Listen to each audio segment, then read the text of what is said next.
Hello everybody, this is the introductory video in which I will be discussing about the various international organizations and regulatory agencies all across the world. So before moving on, I would just like to confirm you all that this topic is one of the most important topics as far as your pharmaceutical pharmacovigilance interviews are considered, because this topic is has been asked most probably in every freshers interview. So you need to be very thoroughly prepared for this very topic. So before moving on to the international organizations and regulatory agencies, I would just like to point out certain things which you need to have a prerequisite knowledge of in order to gain a complete clarity while understanding this topic. So मैंने यहाँ पे तीन चीज़ें लिखी है. You can see here. The very first thing which I have written is the seriousness criteria. So you should have the knowledge about the seriousness criteria. What is meant by a serious ICSR. So ऐसे कौन से वो criterias होते हैं जिसकी वजह से एक ICSR रिपोर्ट सीरियस बन जाती है, एंड वो कौन से क्राइटेरियाज होते हैं जब हम बोलेंगे कि एक ICSR report is non serious. Then the second thing would be expected and listedness. Most important thing. This is the heart of pharmacovigilance. And the third thing is the difference between calendar days and working days. बहुत सारे बच्चे इसमें confuse हो जाते हैं कि calendar days क्या होता है एंड वर्किंग डेज क्या होता है. So I will be explaining about that. So let us first understand what does the seriousness criteria mean. So suppose I will give you a very very basic example. मैं आपको layman language के अंदर समझाने की कोशिश करता हूँ that a ICSR is considered to be serious. कब serious consider होता है? So suppose there is a patient who, let us say, takes Dolo 650. We all know Dolo 650, one of the famous medications out there in the market. उसने Dolo 650 लिया and he reports that उसको vomiting feel हुई. So the indication for Dolo 650 was not vomiting, it was headache, for example. But headache ठीक करने के चक्कर में he took Dolo 650, and after taking Dolo 650 he got vomiting as one of the side effects. Now if the patient reports that I got vomiting and it got recovered in within next 24 hours, then that ICSR would not be considered to be serious. Just try to understand this. Whereas when the reporter or when the patient states that vomiting occurred, but I got hospitalized because of that vomiting, or I got a very near death experience because of vomiting, or that event was considered to be one of the important medical events. So in that scenario हम लोग बोलेंगे कि वो ICSR report serious ICSR report बन गया. It is no more a non-serious event. It is a serious event because of which the entire ICSR report became serious.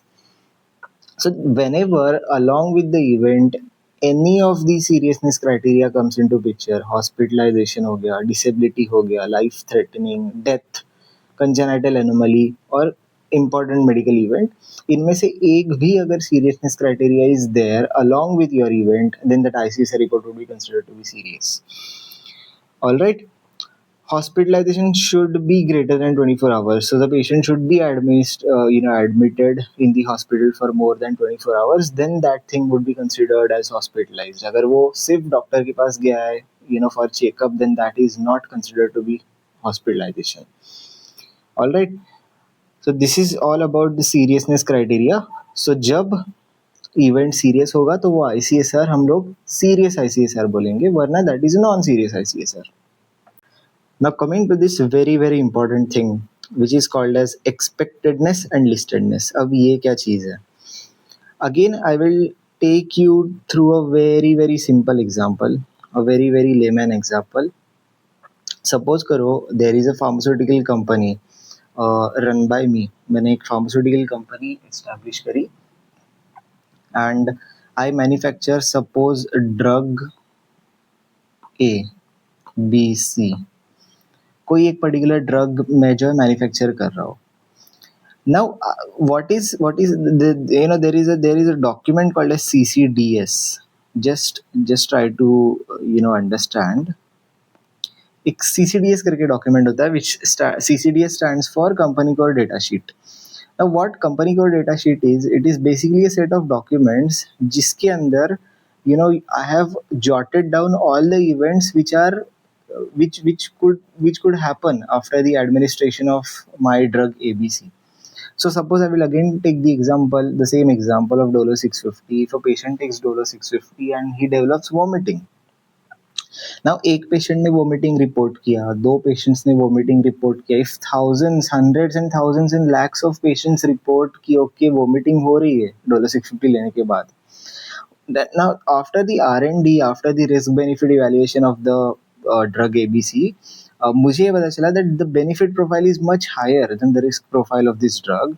So now what I will do is I will have this document called as CCDS. So every pharmaceutical company which manufactures drug will have its own CCDS. So Sun Pharma के पास अपना CCDS होगा. Then we have Dr. Reddy. Dr. Reddy will have its own CCDS. So now what I will do is I will put vomiting as one of the expected event कि I know कि Dolo 650 लेने के बाद vomiting होती है. So that event, vomiting in itself will be considered as expected or listed event. So I will say कि vomiting एक expected event है. Why? Because it is occurring most commonly. But because the risk benefit profile evaluation and it has come across कि benefits बहुत ज़्यादा है उसके compared to risk which is vomiting, which is a non-serious event, we are considering this medication to be available in the market. So this is called as expected and listed events. Now suppose if a person takes, I will again take the same example, if a person takes Dolo 650 and a person develops, let us say, systemic lupus erythematosus, which is SLE, a life-threatening condition. Now I do not know, my CCDS do not have this condition, this is a very unexpected thing which occurred all of a sudden. अब this event would be considered as unexpected event or unlisted event कि जो CCDS के अंदर listed नहीं था but it occurred in few of the patients. So that event would be considered as unexpected event. Now the third thing would be calendar days and working days. What is the difference between calendar days and working days? Suppose you go to the college, आप college जाते हो Monday to Saturday, Sunday आपका holiday होता है. So Monday to Saturday would be your working days and Sunday would be your holiday. But as far as calendar is considered, calendar के अंदर a day is a day. A day is a day. Sunday holiday नहीं होता है. Calendar के according Sunday is a Sunday. Saturday is a Saturday. So calendar days means all the 365 days mentioned in the calendar would be considered as calendar days. Just try to remember this, the difference between calendar and working days. Now we will move on to the various regulatory authorities. So this would be an introductory lecture जिसके अंदर हम लोग international organizations के बारे में नहीं बात करेंगे. We would be just talking about the regulatory authorities of important countries. So the very first question that the PV interview guy would ask you is, what is the definition of regulatory agencies? So इस definition को please BTR बुरी तरह रटो. All right. So this definition is a BTR. Please remember this definition as it is. They might ask you in any of the interviews. Now let us come at the regulatory authorities. So they would be asking you कि United States की कौन सी regulatory authority. So you must know कि Food and Drug Administration US FDA is the regulatory authority of United States. Then they might ask you European Union की कौन सी है. So European Medicines Agency, which is EU EMA, right?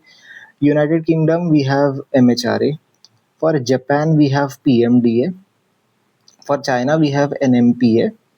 And for Australia we have TGA. And for India there is CDSCO. Nobody is gonna ask you the Germany की, France की, and South Korea की regulatory authority. As far as my experience is considered, I personally feel that United States, European Union, United Kingdom, Japan, China, Australia, India, that's all. That's all. If you know these regulatory agencies, you are done. You are done with the interview part. Let us talk about the international agencies. We have three main regulatory, international agencies. We have ICH, we have WHO Uppsala Monitoring Center, then we have COMS. This is a hot question. Please try to remember the full form of COMS, which is Council for International Organization of Medical Sciences.